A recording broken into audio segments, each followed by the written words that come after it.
Assalamualaikum Bu Ranti. Waalaikumsalam Pak Albi. Selamat siang Bu Ranti, bagaimana kabarnya? Selamat siang, Alhamdulillah hari ini saya baik Pak. Alhamdulillah, hari ini kita akan mengadakan latihan coaching sesuai dengan penerapan modul 2.3. Namun sebelumnya perkenalkan dulu, saya Albi Fadilah berperan sebagai pengamat atau observer. Bu Ranti sebagai coach dan Bu Muna sebagai coachee. Pada proses coaching hari ini, saya sebagai pengamat ada beberapa poin yang akan saya amati, seperti yang tercantum dalam rubrik penilaian. Di antaranya, saya akan mengamati jalannya alur tirta. Apakah selama kegiatan percakapan tersebut sudah sesuai dengan tahapan tirta atau belum? Tahapan tirta meliputi apa saja ya, Bu Ranti, kira-kira masih ingat nggak?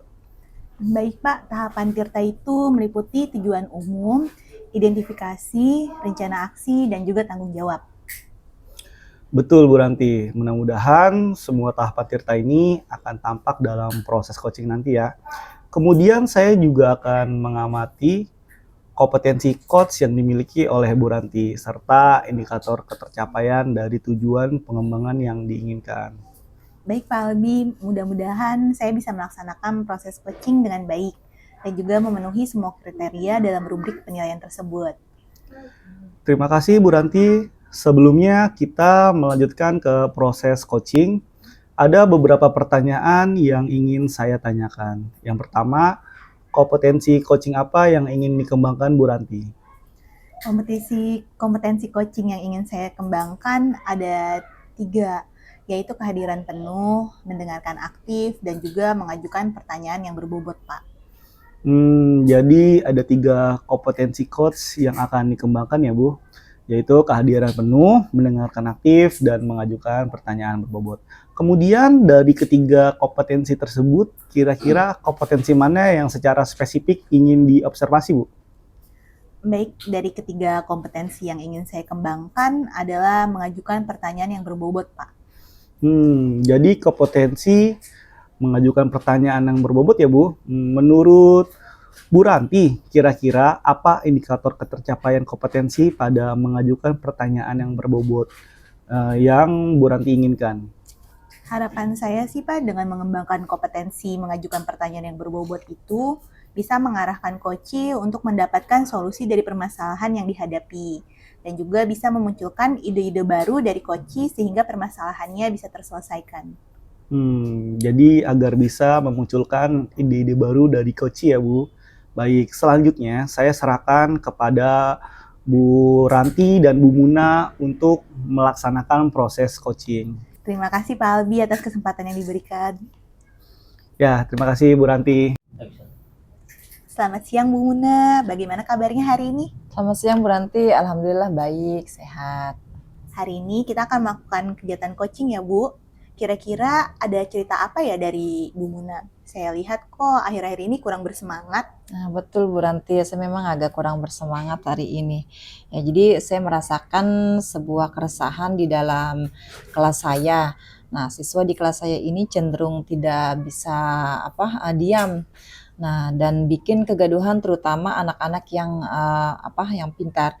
Ketika saya memberikan materi, semua antusias, tapi setelah saya memberikan tugas dan mereka setelah menyelesaikan tugasnya itu mereka mulai gaduh lagi gitu. Dan dia kadang mengganggu teman-teman yang kelasnya yang lainnya gitu. Seperti itu.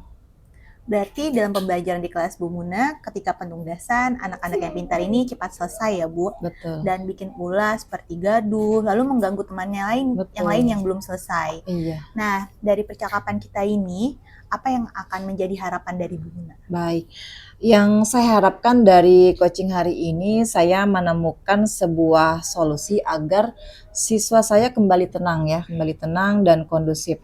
Nah, saya ingin kelas saya menyenangkan dan tidak terjadi kegaduhan, sehingga saya bisa mencapai tujuan dalam pembelajaran ini.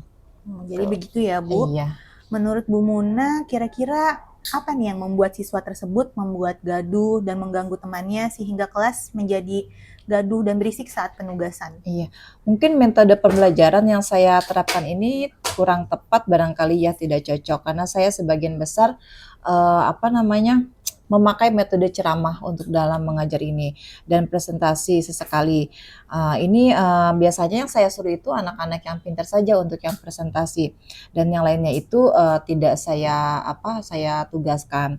Nah, sehingga anak yang pandai akan terus maju presentasi, sementara anak yang kurang pandai itu dia tetap melihat dan mendengarkan gitu.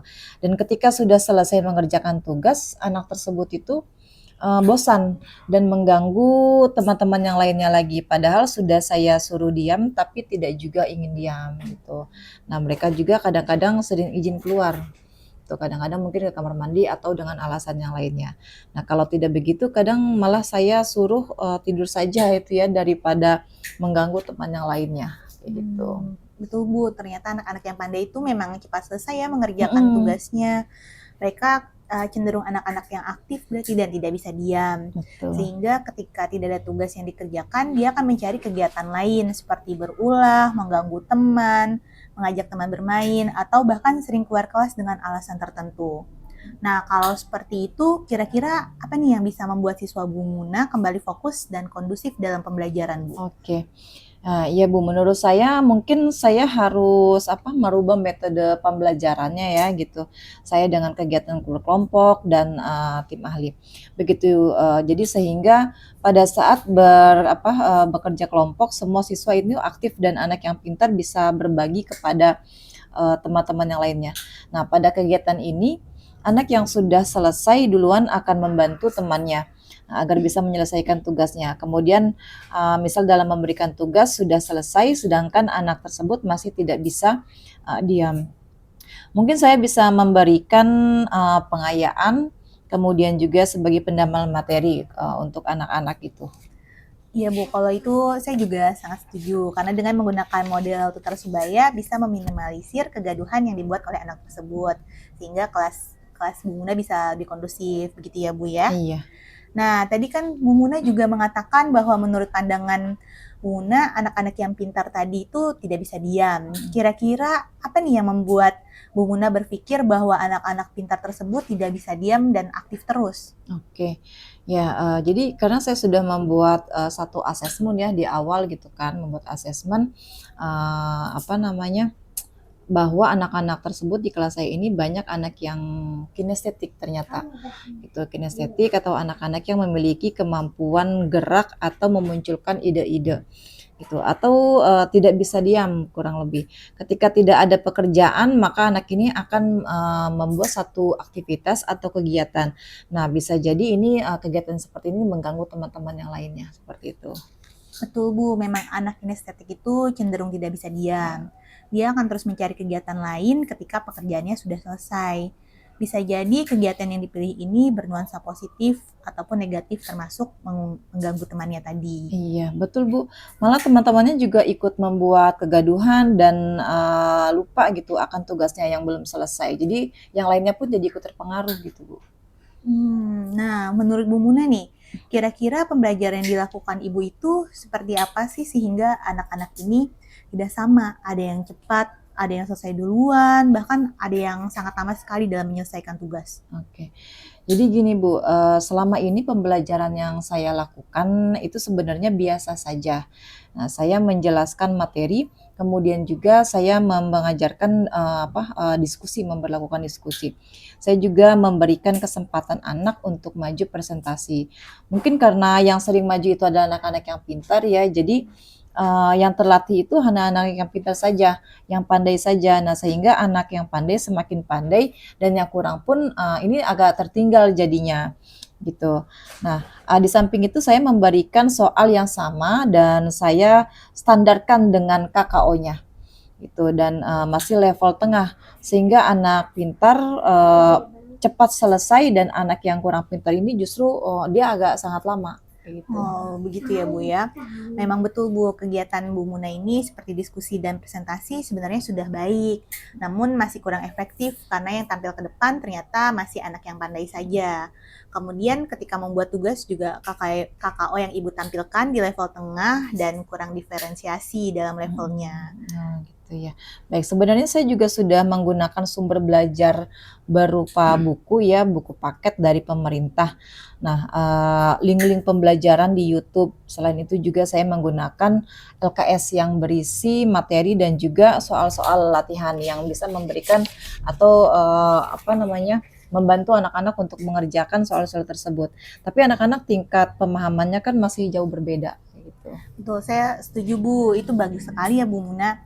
Tetapi akan lebih bagus lagi jika dalam menggunakan sumber belajar bisa bervariasi ya Bu, sesuai dengan minat anak. Sehingga anak bisa memilih sendiri dengan cara apa mereka belajar. Nah, selain dari sumber belajar tadi, adakah solusi atas ide-ide lain yang bisa Bu Muna munculkan dalam mengatasi masalah ini? Ya, ada Bu. Jadi solusinya itu mungkin saya akan menuntun anak yang pintar tersebut untuk menjadi tutor sebaya gitu ya, sehingga akan ada aktivitas yang dikerjakan oleh anak tersebut. Saya juga akan membuat media pembelajaran yang lebih menarik dan juga alat peraganya. Wah, itu saya sangat setuju tuh Bu. Nah, untuk strateginya, kira-kira strategi apa yang akan Bu Muna gunakan untuk mengembalikan suasana belajar yang kondusif tadi? Baik, strategi yang akan saya kerjakan adalah saya akan memberikan tuntunan kepada anak yang pintar supaya bisa menjadi tutor sebaya atau tutor temannya. Kemudian saya akan menyiapkan serta memberikan kebebasan anak untuk memilih sumber belajar yang diinginkan, kemudian juga penugasan atau penggunaan media pembelajaran yang menyenangkan. Saya juga akan membuat kesepakatan belajar dengan siswa. Saya akan bertanya, kira-kira pembelajaran seperti apa yang diinginkan siswa? Kira-kira berpihak pada murid seperti itu. Wah, bagus sekali Bu. Saya setuju dengan strategi yang akan Bu Muna terapkan. Memang betul pembelajaran itu harus berpihak pada siswa, sehingga pembelajaran juga sebisa mungkin akan menyenangkan bagi siswa. Nah, kira-kira kapan strategi ini akan Bu Muna laksanakan? Secepatnya ya Bu akan saya laksanakan, mungkin minggu depan saya akan segera melakukannya pembelajaran yang berpihak pada murid ini. Nah, oh iya nih Bu Muna, kira-kira adakah keterlibatan orang lain dalam melaksanakan strategi ini selain Bu Muna dan peserta didik? Ada Bu, jadi saya akan meminta bantuan teman-teman yang ahli dalam hal membuat media pembelajaran yang menarik.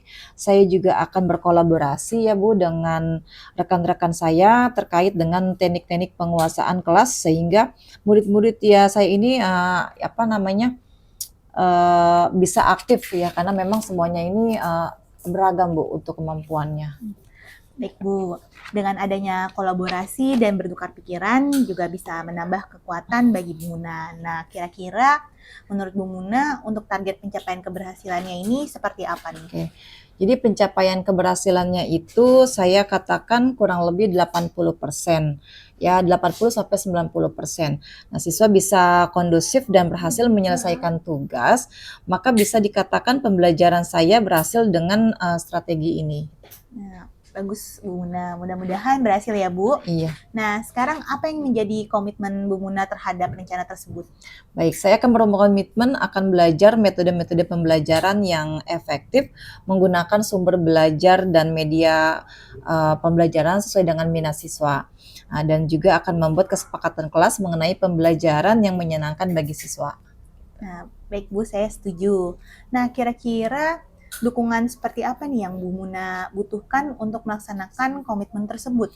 Baik, jadi dukungan yang saya butuhkan itu saya membutuhkan beberapa referensi baik dari buku ataupun dari teman-teman saya ya rekan sejawat tentang metode pembelajaran yang efektif. Saya juga butuh saran dan kritik dari teman-teman tentang sumber dan media pembelajaran yang menarik tentunya terutama sesuai dengan perkembangan anak zaman sekarang. Nah, saya juga membutuhkan dukungan dari murid-murid tentunya kira-kira pembelajaran ini yang bagaimana yang mereka inginkan. Iya Bu, itu ide yang sangat bagus sekali.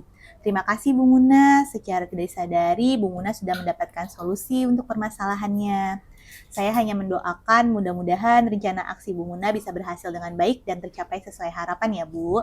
1 minggu lagi saya tunggu hasil dari rencana aksinya ya Bu, semoga sukses. Iya Ibu, terima kasih juga sudah membantu saya untuk melakukan coaching sehingga saya mendapatkan solusi untuk mengatasi masalah ini. Terima kasih Bu Muna, saya kira cukup untuk latihan coachingnya hari ini. Selanjutnya akan saya kembalikan kepada Pak Albi selaku observer. Iya, terima kasih. Terima kasih Bu Ranti selaku coach dan Bu Muna selaku coach. Luar biasa sekali percakapan coaching hari ini. Berdasarkan pengamatan saya tadi, Bu Ranti sudah melakukan percakapan coaching yang sesuai dengan alur Tirta.